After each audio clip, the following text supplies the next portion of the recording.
Bom dia para vocês, é um privilégio de fato estar com vocês. E eu não consegui, o professor Tarcísio me perguntou, olhando para o iPad lá fora, se isso daqui tinha alguma coisa a ver comigo. Tem. Primeiro, não sou Bono Vox. O óculos é por necessidade mesmo. Os pontos, os micropontos que unem a minha córnea com o estroma, eles refletem luz. Então a fotofobia é muito forte. Até com esse daqui é difícil. Mas eu não queria deixar de fazer essa participação, porque de fato isso daqui faz o meu pulso bater mais forte. Eu tenho interesses em várias áreas, mas discutir a questão essencial dentro da filosofia e da ciência é algo para mim de uma preciosidade sem tamanho. E a minha área técnica. Mas eu não consigo fazer isso sem pensar em olhos. E não é só por causa do momento, não. Nem por causa dos 25 anos lutando com uma doença degenerativa na córnea, 5 transplantes, bastante trabalho. A doença coincidiu com o meu trabalho de doutoramento, e isso daí alimenta. Aliás, retroalimenta as considerações pessoais e o momento pessoal na vida, mexem com a nossa ciência e com a nossa filosofia, com os interesses e tudo. E de uma forma muito especial. E uma das coisas que eu aprendi com o Michael Polanyi, e vocês vão ouvir um pouco dele hoje, e a razão é porque eu acredito que dentro dos filósofos da ciência, ele conseguiu atrelar os pressupostos de fundo cristão que são necessários para informar um relato verdadeiro do processo científico. Eu digo relato verdadeiro porque é óbvio que a ciência acontece. E é óbvio que as pessoas chegam a resultados, às vezes errados, mas chegam a resultados. O problema é dar o relato, é que o relato que se dá do processo científico, especialmente de descoberta, é um relato fake. Ele é um relato que não cobre exatamente o que aconteceu. Por isso que fica tão difícil aprender a ser um cientista. Ninguém consegue te dar um manual de operações para como ser um cientista. Você precisa passar por um discipulado, por um aprendizado, porque muita coisa vai ser transmitida que não pode ser especificada. E a forma como as coisas na nossa vida se relacionam com o processo de conhecimento, o processo de saber, é muitas vezes ignorada dentro da visão tradicional ou da visão dominante de filosofia da ciência. A gente tem uma visão objetivista e ela cria dificuldades. E quando a gente morre de medo de se abrir para os outros aspectos pessoais envolvidos na raiz dos processos epistemológicos. A gente tem medo porque não quer cair no subjetivismo. Mas aí esse medo faz com que a gente passe um relato de como é que nós sabemos que não é completamente adequado, que ignora a complexidade envolvida no processo. E falando de complexidade, eu não sei se vocês sabem, mas Darwin tinha uma certa dificuldade com duas coisas principais. Ele não gostava de conversar sobre o rabo do pavão e sobre o olho. E a razão é porque são duas coisas que, de certa forma, desafiavam a ideia de um processo autônomo que explicasse todo o desenvolvimento. Antes de parecer que eu vou entrar numa discussão sobre DI, criacionismo, alguma coisa assim, deixa eu dizer para vocês. O cientista crente comprometido era um evolucionista teísta. E a pergunta para ele foi muito simples. Escuta, só me diz uma coisa, você é um crente e você é um evolucionista teísta. Então me diz, o processo é guiado ou não é guiado?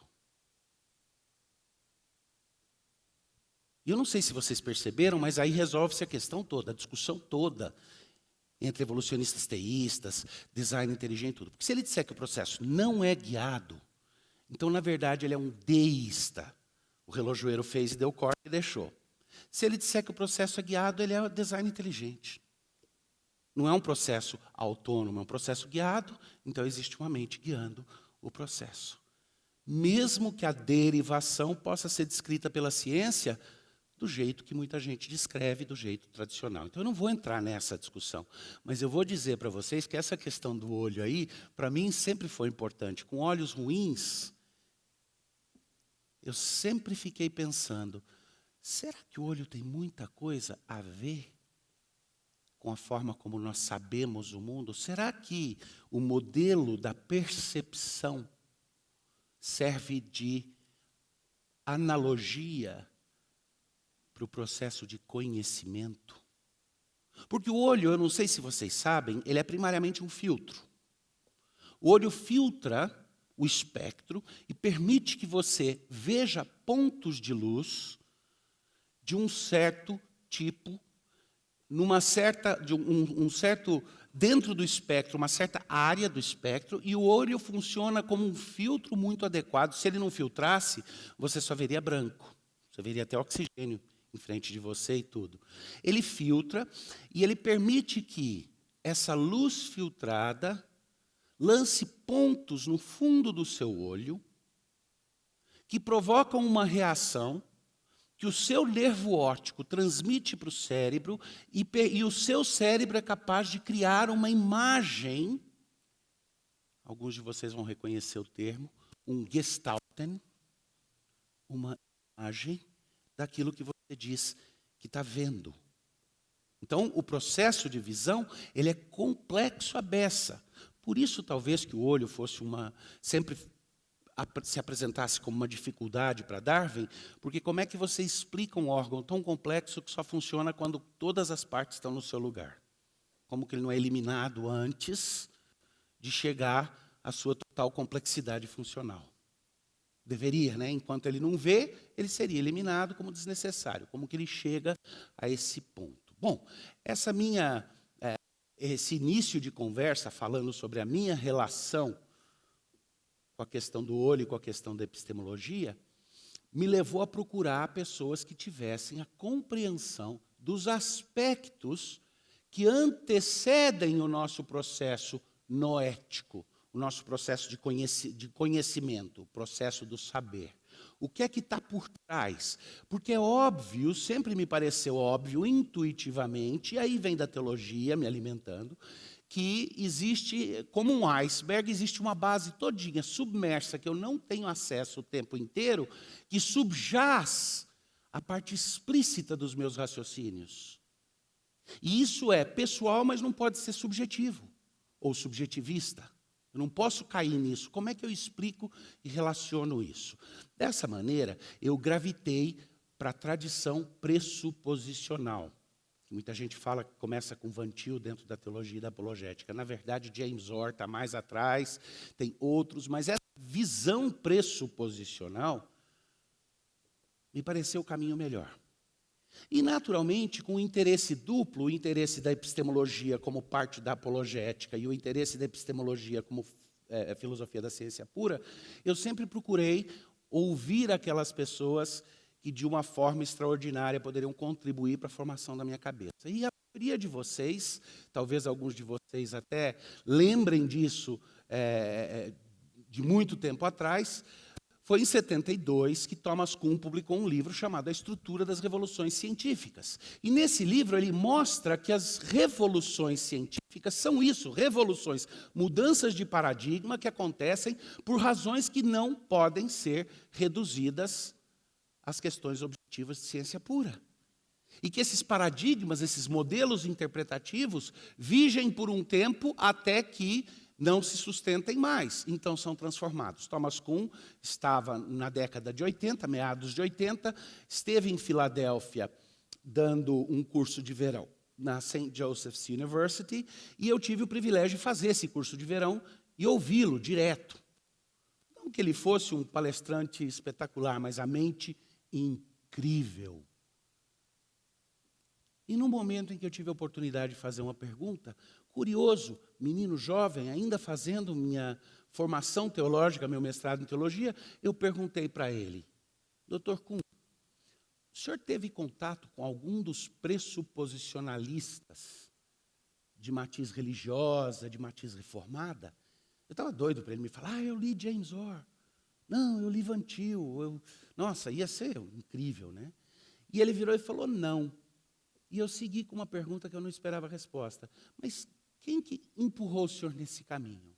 E a resposta dele foi Michael Polanyi. Michael Polanyi foi quem me empurrou nesse caminho. E eu comecei a ler tudo que eu podia achar de Michael Polanyi. E eu descobri nele uma pérola, uma pessoa preciosíssima,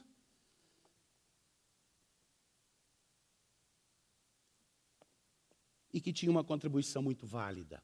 Porque ele lidava com aquele problema essencial. Perdi, né? Deixa eu voltar aqui.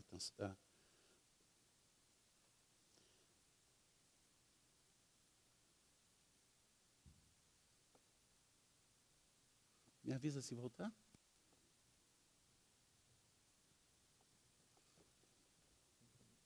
Desconectar o AirPort e conectar às vezes ele debaixo.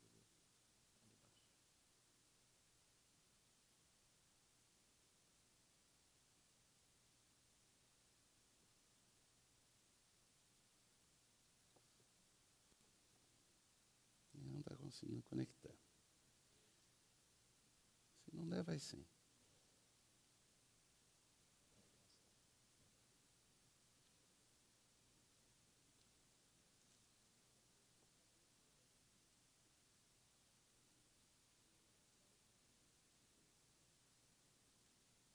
Posso ficar tentando conectar para vocês.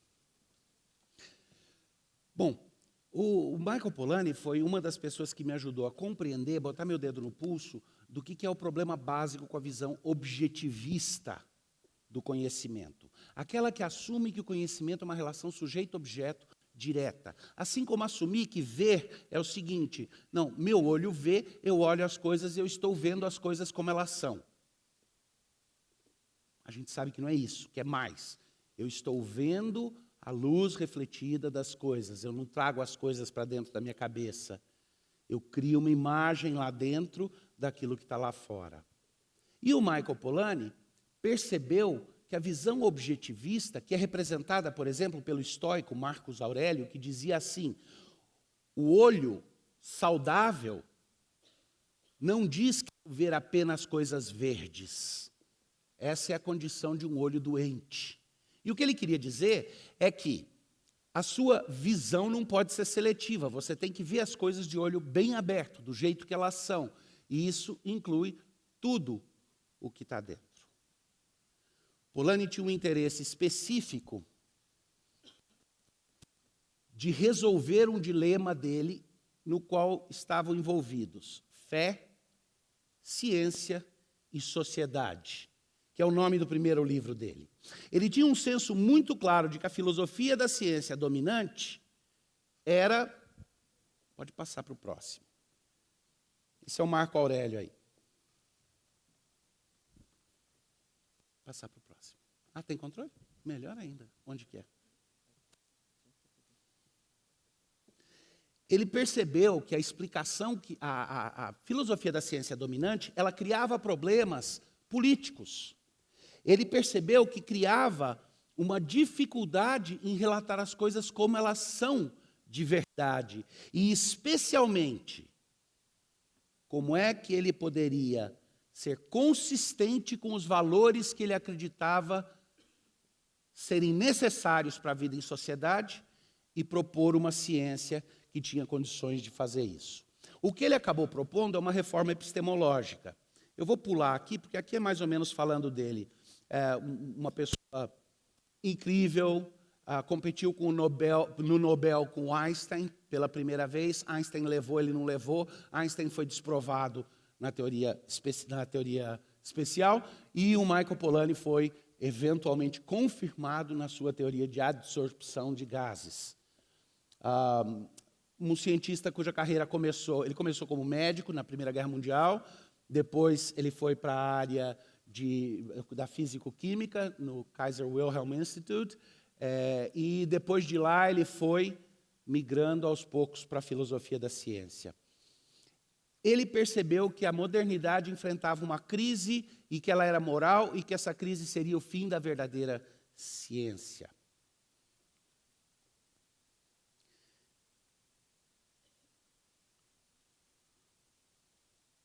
O pensamento popular, como diz o Harry Proust, que foi um dos últimos autores a escrever junto com Polanyi antes de sua morte, dá a ideia de que o processo de conhecimento e o que está na base de toda a investigação científica,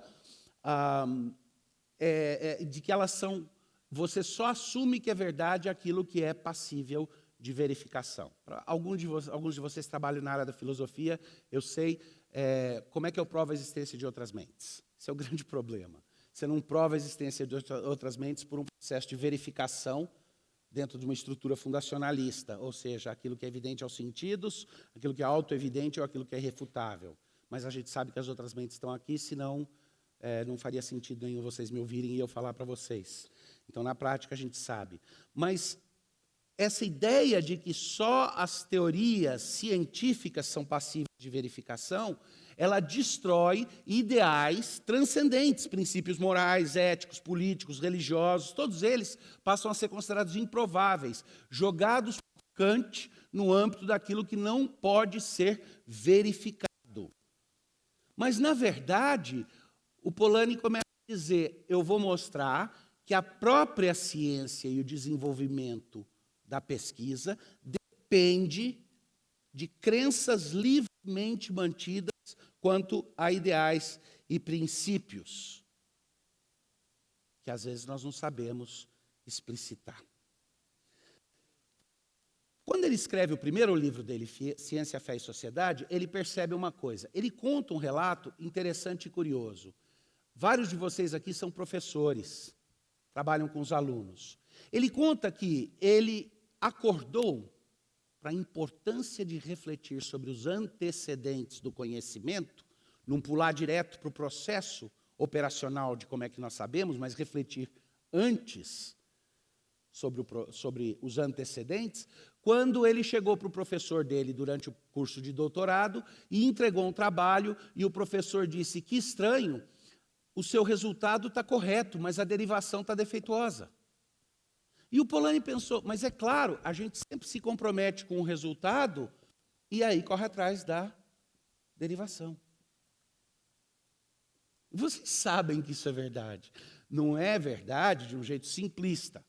Mas você está comprometido com uma teoria e com algo que você quer fazer, e aí você vai fazer o processo de derivação para ver se isso pode ou não ser repetido ou demonstrado por outra pessoa. Por isso que a gente chama de demonstração, a derivação muitas vezes. E o Polanyi pensou, mas é claro, a gente sempre começa comprometido. Isso fez com que ele refletisse sobre antecedentes e ele percebeu, prestem bem atenção, que o método de desacreditar toda proposição que não puder ser verificada por prescrições operacionais definitivas, ou seja, tudo que eu não puder passar por um teste epistemológico explícito, esse método destruiria toda crença na ciência natural, destruiria, de fato, a crença na verdade, no amor pela verdade, e isso daí é a pré-condição do pensamento livre. O método conduz ao completo niilismo metafísico e, portanto, nega a base para quaisquer manifestações universalmente significativas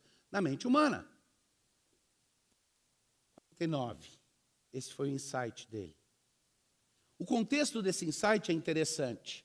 Meu amigo ministro Cabreira, que está aí, vai reconhecer isso daqui. Ele teve um encontro com Nikolai Bukharin, que era o homem que administrava para o Politburo na União Soviética todo o processo de ciência e academia, o grande cientista russo.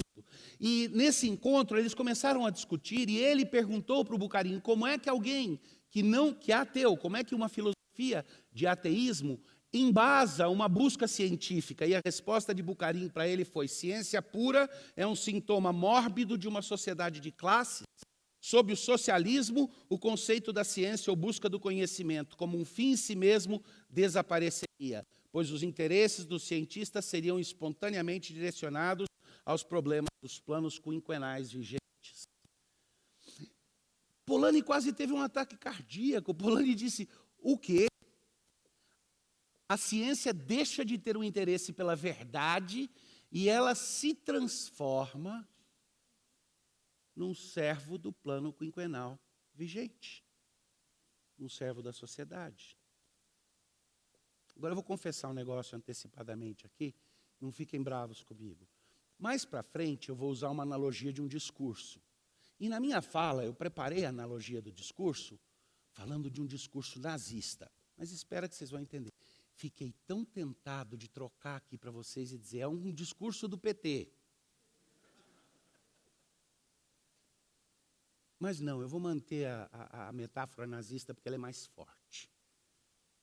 Mas a ideia de ciência a serviço de um Estado mata o compromisso que o saber demanda para com a verdade, para com os fatos, para com uma relação adequada entre sujeito e objeto. Polanyi ficou escandalizado com Bukharin e ele disse, isso mataria a ciência, a verdadeira ciência.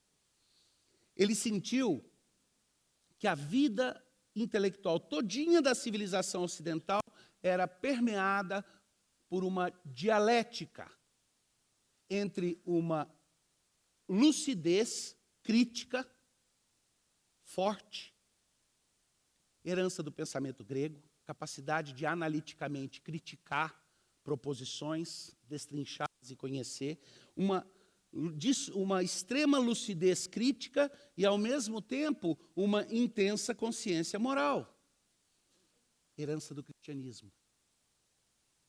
Em alguns lugares, Polanyi fala que ele percebeu que a nossa sociedade ocidental estava vivendo um grande dilema, porque o seu fogo queimava no combustível do pensamento grego e no comburente do pensamento cristão. Paixões morais cristãs e uma mente crítica, cética. E ele percebeu que isso daí estava levando à abolição de valores transcendentes. Ou então, uma tentativa de fazer uma síntese artificial para manter juntos esses dois impulsos. Bom, o que ele começou a resolver e o que eu quero propor para vocês, que é uma tentativa de começar a descobrir um pouco para vocês o que significa olhar para a complexidade no processo epistemológico, no processo de episteme, de conhecimento. Se você olhar para o mundo moderno, você vai descobrir que esse ideal crítico ele tem dois problemas. O ideal crítico que subjaz, por exemplo, a formação de filosofia da ciência da maior parte de nós. Tá? Ele é altamente influenciado pelo positivismo. Se não for positivista, pelo menos ele é kantiano, não tem jeito. E se não for kantiano, ele ainda assim é racionalista, mesmo no empirismo. Na verdade, o que junta tudo isso é que nós estamos atrelados a um sistema fundacionalista, que acredita que você tem crenças básicas, elas são básicas porque são irrefutáveis, inegáveis, ou seja, elas são logicamente comprovadas, ou elas são empiricamente comprovadas, evidente aos sentidos. E dessas crenças se deriva tudo aquilo que pode ser chamado verdadeiro conhecimento. As crenças sempre precisam ser epistemizadas por um teste crítico, antes que você possa tê-las como verdadeiras. Tá? Interessante é isso. Se dissesse, faz o teste crítico para ver se você pode ou não incorporar no seu sistema, é uma coisa. Mas dizer que se não passar pelo teste crítico não é verdade, é fazer uma inversão. É dizer que a explicação faz as coisas funcionarem. Quando eu era menininho, eu estava naquela fase, mãe, como é que funciona o carro? Mãe, como é que funciona o trem? Mãe, como é que funciona o avião? E um dia eu virei para ela e falei, mãe, será que é a explicação que faz as coisas funcionarem? É confundir uma explicação heurística com uma relação causal. Tá? Então, você entender o que é o coeficiente tácito que está envolvido em toda a reflexão, todo o processo intelectual, toda a reflexão científica, a primeira coisa que você deve entender é que esse ideal crítico do conhecimento cria uma ilusão de que o conhecimento sempre é desenvolvido mediante processos explícitos de derivação lógica. Isso é uma ilusão, não é sempre assim. Vamos para a minha analogia do olho? O meu processo de percepção, a forma como eu vejo as coisas, não pode ser reduzido a uma derivação direta. Tem muito mais coisa envolvida. Tem muito mais que eu estou vendo e tem muito mais coisa que eu estou deixando de ver, mas que o meu cérebro precisa para que eu possa formar as imagens que formo daquilo que é o meu objeto. Existem antecedentes que não são plenamente explícitos. E a segunda coisa é que essa restrição da designação de conhecimento só aquilo que é justificável cria um teste que ela mesma não passa. Só é verdadeiro conhecimento aquilo que puder ser cientificamente comprovado. Esta proposição pode ser cientificamente comprovada?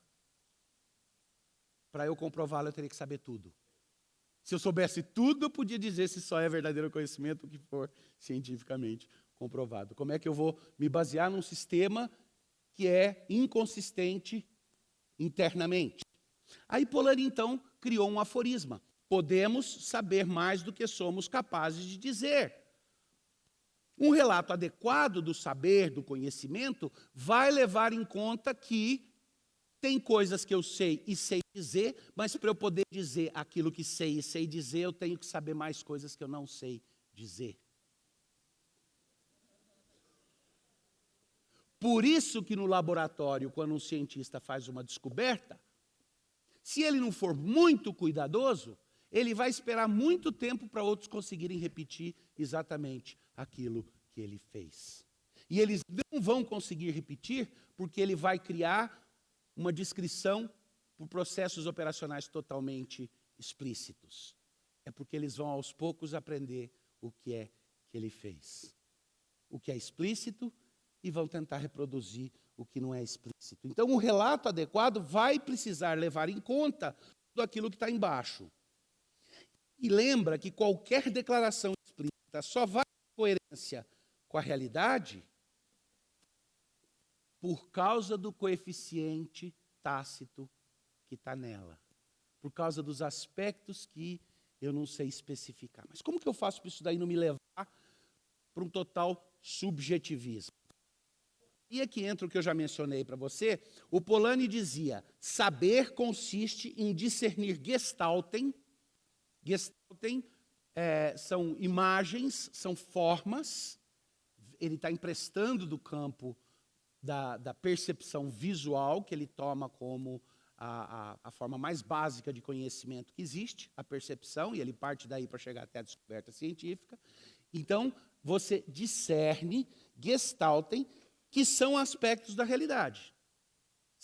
Quando você olha para o céu e vê o Órion, você está discernindo um Gestalten, mental, mas que não é aspecto da realidade, exceto da perspectiva de quem olha na Terra, do ângulo da Terra, e consegue ligar os pontos para formar aquele Gestalten. Ele está dizendo que o verdadeiro saber consiste em discernir Gestalten que, de fato, são aspectos da realidade. E, nesse sentido, ele diz a relação tradicional, todos vocês devem lembrar nas matérias básicas de metodologia científica, está aí um ponto de epistemologia que todo mundo pega. A gente aprende sobre o Gegenstand, a posição do cientista, o distanciamento de objetividade que um cientista deve ter em relação ao seu objeto. O Gegenstand assume que a relação de conhecimento é sujeito e objeto, um sujeito olhando para o seu objeto. Ao ignorar o coeficiente tácito, ele assume que toda relação de conhecimento é, na verdade, uma dialética. E o Polanyi disse, na verdade, essa relação está errada, ela não está completa, ela não está levando em conta algo que cria uma complexidade muito maior. Na verdade, é uma tríade composta do sujeito, todos os seus antecedentes, o coeficiente tácito e o seu objeto. E você traz todo o seu coeficiente tácito com você quando você olha para um objeto. Você traz os seus antecedentes, não só as crenças que você já professou. Mesmo essas, elas podem ser explícitas, mas na hora que você faz ciência, elas servem como óculos, elas ficam transparentes e olha através delas. Mas tem mais um mundo de outros comprometimentos de coração, e como cristão eu posso falar de coração sem problema, que servem de antecedentes. Então, na verdade, é uma tríade de relações. Você tem, e quando ele foi descrever essa tríade, ele disse, é um primeiro termo a partir do qual uma pessoa realiza uma integração para um segundo termo. Tecnicamente é isso. Ele chamou isso da estrutura from to. Em vez de simples sujeito e objeto, é de para. Eu atendo daqui para lá para procurar saber e conhecer. E a segunda coisa é que, ao fazer isso, ele reconheceu que conhecimento tácito envolve, e aqui para nós como cristãos isso é tremendamente importante, um fator fiduciário muito grande. Por quê? Fidúcia de fé. Porque nos meus antecedentes estão compromissos que são pessoais, que ou não são explicitáveis, ou às vezes até podem ser, mas naquele momento eles funcionam como compromisso, como um chão em cima do qual eu fico em pé para tentar fazer meu esforço epistêmico. E esse componente fiduciário muda o jogo todo. Ele nos diz que Pascal não estava sendo ingênuo quando disse que o coração tem razões. Mais que isso, deixa eu mexer com Pascal e botar um pouco mais do apóstolo Paulo ali e dizer que só o coração tem razões que movem a minha mente, os meus olhos. São compromissos fiduciários. Então ele começa a perceber que no ato de integração tácita, e aí entra uma grande questão. Mas é individual ou é pessoal? Porque até agora a gente está acostumado a falar em epistemologia e filosofia da ciência do ponto de vista individual. E o Polanyi disse, na verdade é comunitário, porque ainda que o ato de integração tácita, integração é o processo dos meus antecedentes, eu olhar para o foco e tirar conclusões. Vocês vão ver daqui a pouquinho que isso daí resolve o dilema se o método mais eficiente é dedução ou indução. Descobri que é abdução, porque inclui os dois.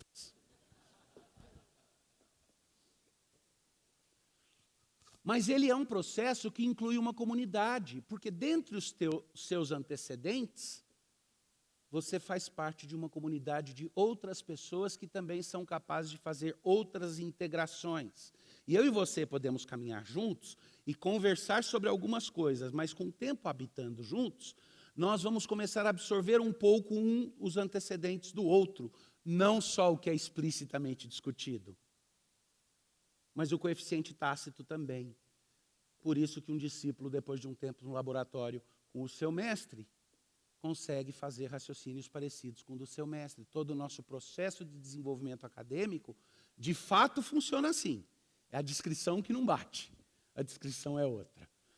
Bom, tempo urge. Aí ele percebeu que se ele fosse seguir esse caminho, ele ia conseguir chegar a uma epistemologia heurística. Uma epistemologia na qual, em vez de estar preocupado em achar que fazer uma comprovação por processos operacionais, para ter certeza que o meu conhecimento está autorizado, eu pudesse estar mais preocupado em testar o meu conhecimento em relação à realidade lá fora para ver se os gestalten que eu formei na minha cabeça batem. Para ver se o modelo que eu criei, de fato, funciona assim no mundo. Alguém vai dizer, mas é pragmatismo? Não, não é. Porque não é se funciona para objetivos externos a ele. É para ver se ele é um modelo adequado para descrever o estado das coisas. Por isso que eu falei que é por abdução. Bom, essa epistemologia heurística que ele desenvolve, aqui ele diz na dimensão tácita, isso nos impacta com a compreensão de que não é olhando para as coisas, mas habitando nelas que descobrimos o seu significado. Leva ele para o conceito, quando ele começou a raciocinar sobre o aspecto comunitário e social da ciência, ele começou a perceber que a habitação era uma palavra-chave para explicar como é que eu me relaciono com os antecedentes do meu conhecimento. Ele percebeu que os meus antecedentes são o universo no qual eu habito à medida que eu me estico na direção de um objeto externo àquele universo.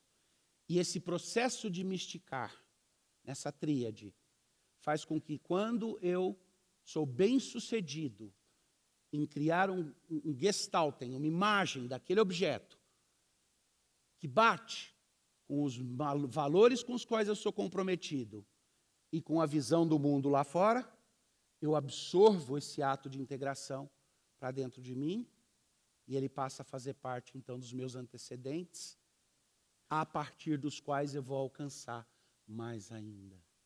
Pensa nisso. Quantos de vocês aqui têm experiência de laboratório de pesquisa? Deixa eu perguntar uma coisa para vocês.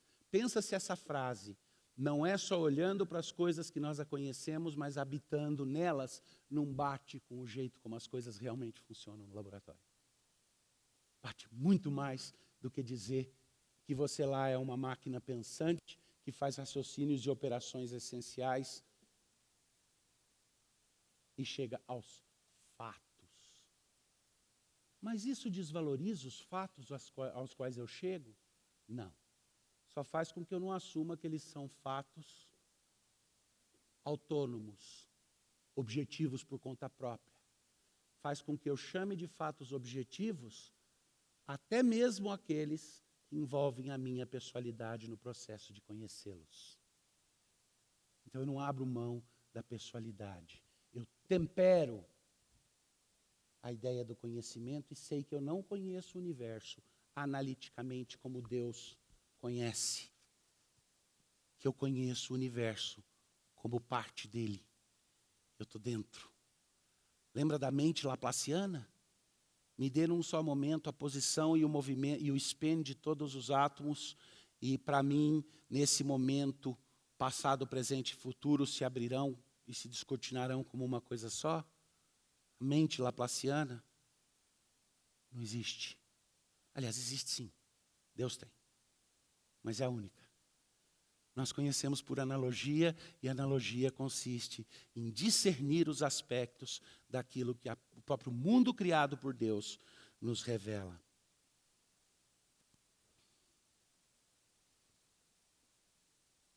Aí ele começou a refletir, mas será que dá para descrever uma estrutura funcional do conhecimento? Ele não queria criar uma epistemologia baseada em estrutura funcional, mas criando uma concepção do conhecimento tácito, é possível propor uma estrutura funcional? Nós conhecemos, aí o aforisma dele, nós sabemos mais do que podemos dizer que sabemos. E o Davi Charles Gomes modifica isso daí e diz o seguinte: nós sabemos mais do que pensamos que sabemos e menos do que dizemos que sabemos. É óbvio. Mas aí ele cria o segundo aforisma dele. Não sei se vocês conseguem ler daí. O segundo aforisma é: nós conhecemos o primeiro termo somente fiando-nos na ciência que temos do mesmo ao atentarmos para o segundo.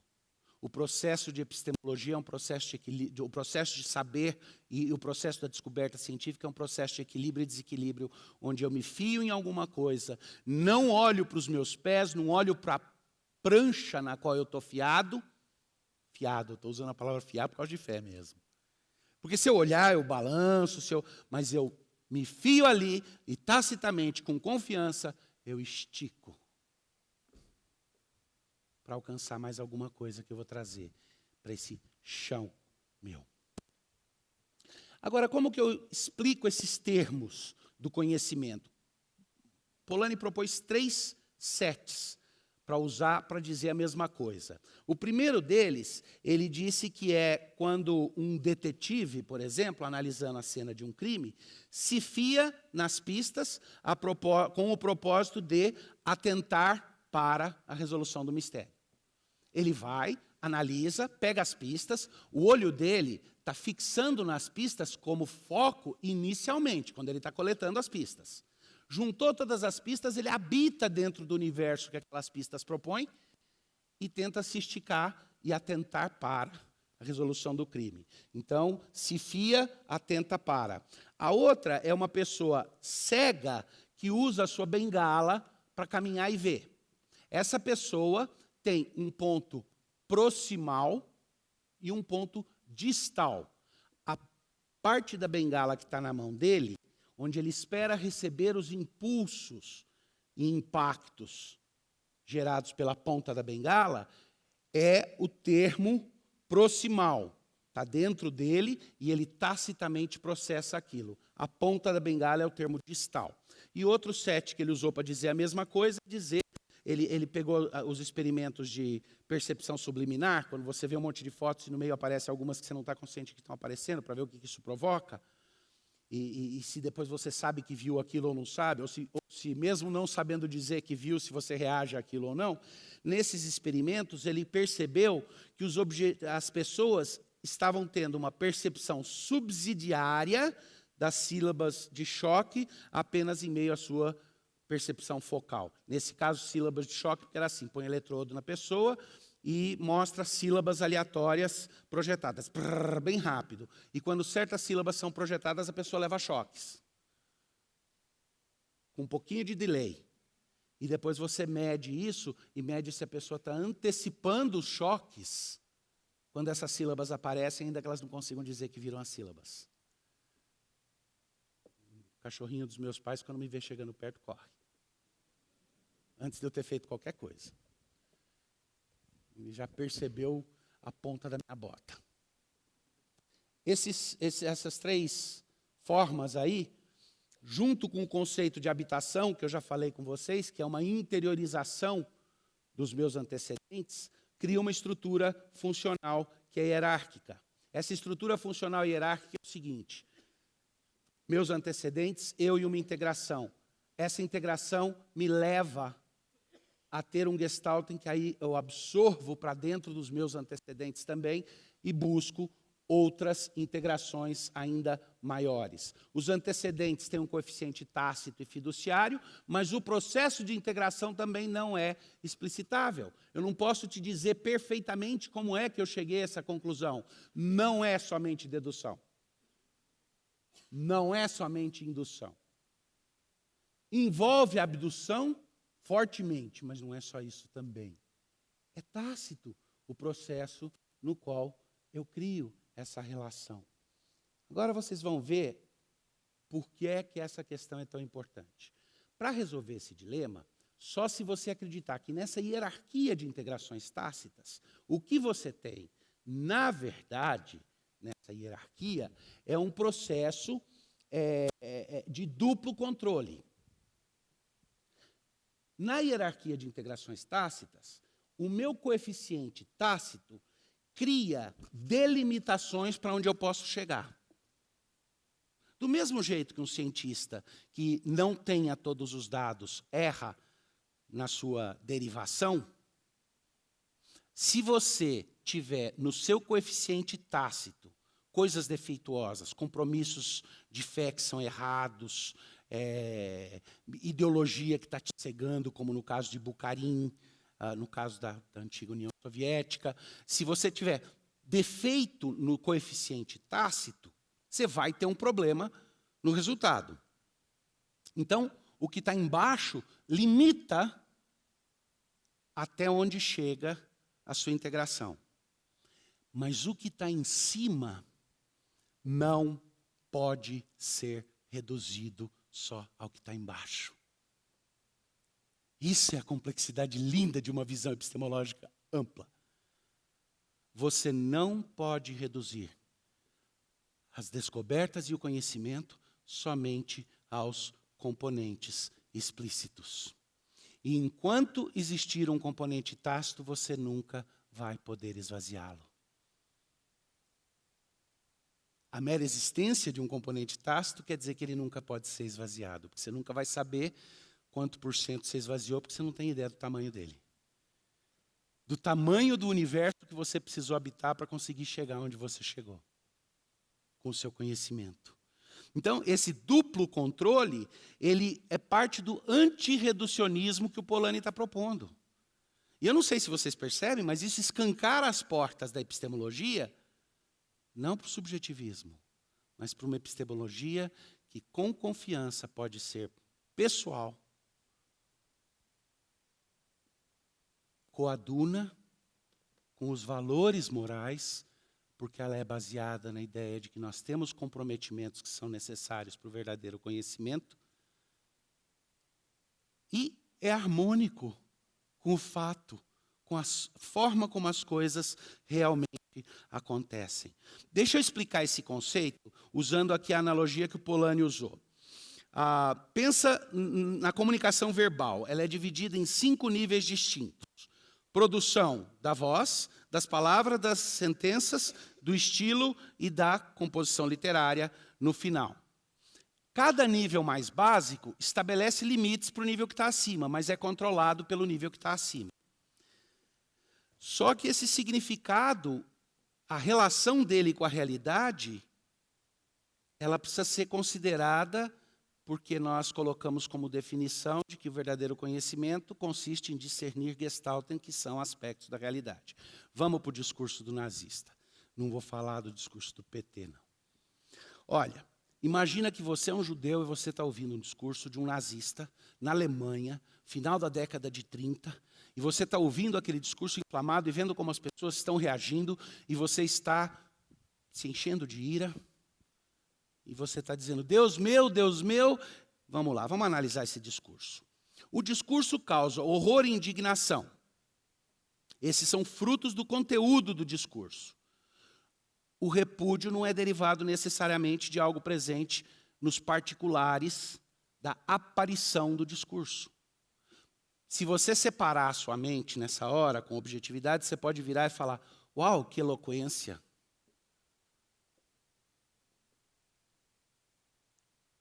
Que linguagem, que riqueza de estilo. Aquilo que aparece para você, o aspecto fenomenológico ou fenomenal do discurso, não é o que te ofende. Esse é o primeiro aspecto que você recebe. E quando você olha para o mundo, o primeiro aspecto que você recebe é esse. Até aqui, não vamos brigar com Kant ainda. Mas o problema é que nesse discurso você ouve e é confrontado com o fenômeno, de uma vez só, de todos os subsidiários na aparição conjunta. Mas tem um segundo aspecto aqui, que é o aspecto semântico do conhecimento. Os aspectos estruturais e até o fenomenológico não cobrem a história toda. O horror e indignação que você sente tem a ver com o significado do discurso. Aquele fenômeno que se apresenta, o aspecto fenomenal, te leva, te remete a uma imagem, um Gestalten, do significado. E é ao significado que você reage, certo? Mas isso não é tudo, porque o significado sozinho não poderia justificar a sua ira, a não ser que houvesse um outro aspecto. Um terceiro aspecto, mais sério e mais profundo. E esse é o aspecto ontológico do conhecimento. O que impede o conhecimento de ser, como dizia Shakespeare, cheio de barulho e fúria, nada significando, é que aquilo que culmina no aspecto semântico já abre as portas e antecipa um aspecto ontológico, uma realidade a qual se pretende referir. E é essa realidade que eu disputo com o nazista. O discurso pode ter boa forma e o significado pode estar claro, mas a realidade que o significado dele aponta, eu disputo. Porque ele tem compromissos fiduciários com coisas que eu rejeito. E a ausência de compromissos fiduciários com coisas que eu abraço. Esses 3 aspectos, então, o fenomenal, o semântico, significado, fenomenal é o que te aparece, a aparição. O semântico, que é o significado, referem a um terceiro aspecto, que é ontológico. Existe uma metafísica do saber. O conhecimento sempre tem a ver, no final das contas, com uma disputa de poder, mas não entre nós. Porque o verdadeiro conhecimento é querer saber aquilo que Deus sabe, é querer pensar como Deus pensa. Mas o verdadeiro saber submisso a Deus é a busca do conhecimento como um filho que quer pensar os pensamentos do seu pai após ele. E a vontade de saber sem levar Deus em conta é o contrário. É como Esquilo disse em Prometeu acorrentado. Eu nunca trocaria minha calamitosa sina por sua servidão. Escute bem, eu nunca trocaria. É melhor ser um escravo dessa pedra do que servir ao Pai Zeus como garoto de recados. A revolta de Esquilo aí contra Zeus pega algo no fundo da nossa alma. É o Éden. O Éden teve tudo a ver com epistemologia. Teve a ver com valores também. Teve a ver com ontologia também. Mas a queda foi epistemológica. A tentação foi epistemológica. Faça e desobedeça, e você declara a sua autonomia e vai saber como Deus sabe, sem precisar dele. Tem 3 implicações aqui para finalizar. Em primeiro lugar, o conhecimento pressupõe tanto a existência de uma realidade externa, que tem significado, como a expectativa de que essa realidade vai continuar se mostrando para a gente no futuro. Conhecer algo real é conhecer algo que tem independência e poder para manifestar-se de maneiras não imaginadas.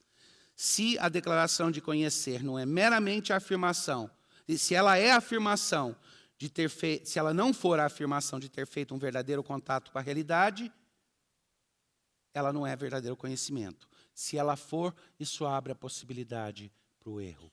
Todo conhecimento, todo ato de conhecer envolve a possibilidade do erro.